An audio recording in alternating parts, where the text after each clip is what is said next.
Barely 2 days after two among the children of the late Chief Moshood Kashimawo Abiola, the presumed winner of the June 12, 1993 election, spoke with Flip TV on if they felt justice has been served, 22 years after the annulled election that also claimed the life of the patriarch of the family and his wife, Kudirat. President Muhammadu Buhari declared June 12 Nigeria's Democracy Day. In a chat with Flip TV, Hafsat Abiola and brother Jamiu said they have not only resigned to fate but await God's judgment. But like a mind reader, President Muhammadu Buhari on Wednesday declared June 12 Nigeria's Democracy Day and conferred a posthumously Nigeria's highest honor, the Grand Commander of the Federal Republic, GCFR, on Chief MKO Abiola. He said further that was the day millions of Nigerians expressed their democratic will in the freest, fairest and most peaceful election since the nation's independence. President Muhammadu Buhari pointed out that the outcome of the election, though was not upheld by the then military government of General Ibrahim Babangida, does not detract from democratic credentials. Hafsat Abiola Costello and her brother Jamiu spoke with Flip TV on Monday at the Point newspaper's first annual Ramadan lecture in Lagos. It's 22 years after your mom and your dad, passed on now. Do you think justice has been served? No, justice has not been served, but as I said in the papers today, wait for God's justice. We're not looking at all of that anymore. And what do you think this actually portends for the justice system in Nigeria? There's no justice system in Nigeria. The system has collapsed, and it's evident, it's obvious, it's glaring. Nobody can deny that. May God help us in this country. Are you interested in politics? Well, I'm not interested in politics, especially now with the set of people we see around. But maybe as time goes on, when the atmosphere is better, I might become interested. Like when? Only God knows. Now, do you think if your mother had been alive, she would have added a voice to women in participation in Nigeria now? Of course, she would have been really, she's really encouraging. But my sister Hafsat, set up a organization called Kudirat Initiative for Democracy, and they actually are trying very hard to empower women. So she's more or less doing what my mother would have done if she had been alive. Okay, you believe, fervently that your dad is the best president Nigeria ever had. Do you still hold that belief? Well, my father, he wanted to do a lot for the country, and from his resources, he was doing a lot as well. And if he had become president, he would have done a lot with the country's resources. But as I said, man proposes, God disposes. So God knows best why he wasn't able to ascend the presidency. One of the accused persons, during the trial of suspects, in the case involving your mother is Shofola, who is believed to be a member of your family. Have you reconciled with him now?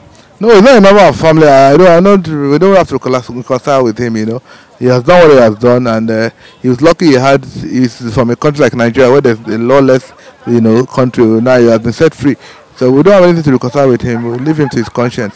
The fact that she was murdered and nobody has been convicted of that crime, but on the larger issue of what she was fighting for, we still are fighting to have a democracy that works for all Nigerians. We are still fighting to have the democracy work for Nigerians, to have the dividends of democracy for Nigerians. My mom was killed because she was opposing military rule. But every day Nigerians are dying. In fact, days, hundreds are dying, sometimes in a day. You hear about the incidences in the middle belt of the country, and all Nigerians are concerned. People who are just farmers, who are just tilling the soil, trying to make a living, are coming under attack. Who are those attacking them? We need the government to put an end to the wanton taking of life in Nigeria, and put in a framework that ensures justice for all Nigerian people. Nigerians have been crying for this for a long time, and if we're marking the 22nd anniversary and we're still speaking about these issues, it's worrisome. So I know that the President Buhari administration is doing its best. What I want to say is that they need to do even more, because more than excuses, explanations, stories, Nigerians want results. We want to live in safety and peace. We want to live in harmony, and we want to be able to pursue a decent life in our own country. We want to be able to earn a decent wage in our own country. So I want to encourage the government to work on these issues, because people lay down their lives for us to have the opportunity we have. Okay, yeah, you actually created Kind, in memory of your mom to keep her voice, alive. But it seems you relaxed recent time. Well, in the last few years, I've had to focus on other things because I had a new job in Ogun State government, for which I've been in the cabinet for the last 7 years. So for some of that time, we were fortunate at Kind that we had an executive director, but at a point, the executive director left, and we've not replaced the person, and we should actually do that soon, so that we have somebody very strong at the helm of affairs. But even so, Kind continues to do work. I mean, for me, Kind should just be supporting women and young people. And this year, we're just in a matter of days, we're going to be launching a processing center that we created in Yewa region in Ogun State for women farmers who farm in cassava. So, and then the year before that, we did a school we built in Ogijo, and we run leadership programs for women. We continue to work on issues around women's leadership and political participation, which we've been doing in the last few years, including this year. So perhaps it's you're not aware, but Kind is still active and will continue to be active on behalf of women and girls in Nigeria. Okay. Is Nigeria, in your opinion, ripe for a female president?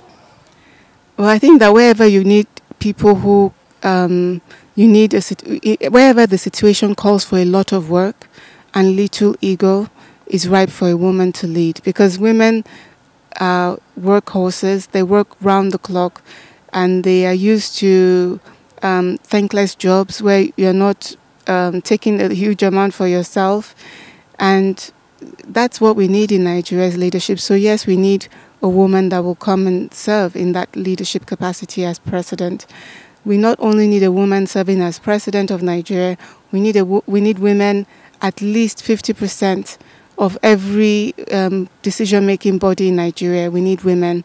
Indeed, actually, because Nigeria is really blessed with highly educated, highly accomplished women, wherever we can even get 100% of a body manned by women, I think why not? Because we've been in a country now where 93% of the House of Assembly and Senate is run by men, and we can see how well or poorly they're doing. So if we could have 93% of the House and Senate of Nigeria run by women, I really don't think that Nigeria's women will be taking all Nigeria's wealth into their own pockets in the course of running the legislature as what we have now.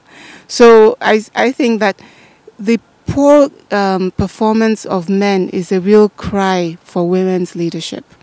And I really would encourage our sisters, our mothers, our daughters to come forward and contest at every level. Every level is requiring credible, competent people. And if they think they have the credibility and the competence to deliver, Nigeria needs them.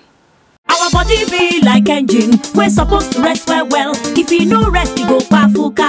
But for your body, yem can day. Better have our medicine to make your body chim chim. Yem can day. For your pikin, yem can. For papa, mama, yem can day. For everybody, yem can. Better baku them When you reach to talk about your health and better medicine, we go make your body jiggy with people who sabi well for health. Now Yemkem International with the talko. See Yemkem as it tanda gidibam for top with many herbal medicine where then they produce Eroxil 5000, MNT capsule, Super Bitters, Super A1, plus other etc. Them get better modern equipment to take care of your health. It's dangerous to treat yourself by yourself. Waka enter any Yemkem International office or center near you for checkup. Make your body come back alive. Yemkem Plaza, 205 Egbeda Idimu Road, Egbeda Lagos. Telephone 0705 555 9009. Put them branch office for 334 Idiroko Bus Stop, Maryland. Telephone 0803 4857027 or 0803 921132. Email na yemkemgroup@gmail.com. Yemkem International. Your health na your wealth.